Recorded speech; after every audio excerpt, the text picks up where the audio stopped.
Sementara itu pemirsa, untuk memenuhi stok darah selama bulan suci Ramadan, Palang Merah Indonesia Kota Banda Aceh menggelar aksi donor darah di masjid yang ada di Kota Banda Aceh. Aksi itu dilakukan untuk kebutuhan darah bagi warga yang membutuhkannya.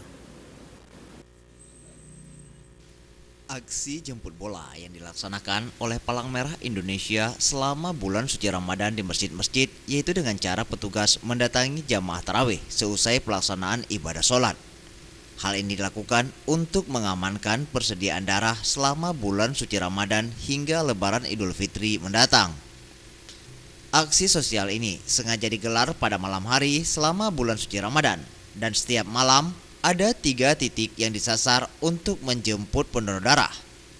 Sejak awal hingga pertengahan Ramadan, para petugas PMI akan keliling di setiap masjid-masjid yang ada di Kota Banda Aceh. Dan pada pertengahan hingga akhir Ramadan, petugas juga akan menyasar pendonor di sejumlah kafe dan warung kopi yang buka di malam hari. Karena sudah menjadi tradisi di Aceh, setiap habis sholat tarawih, mayoritas warga nongkrong di warung kopi sebelum pulang ke rumah.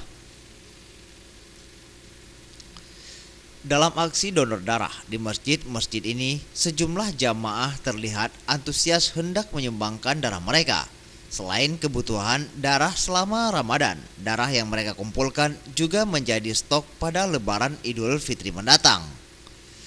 Tim Liputan Aceh TV.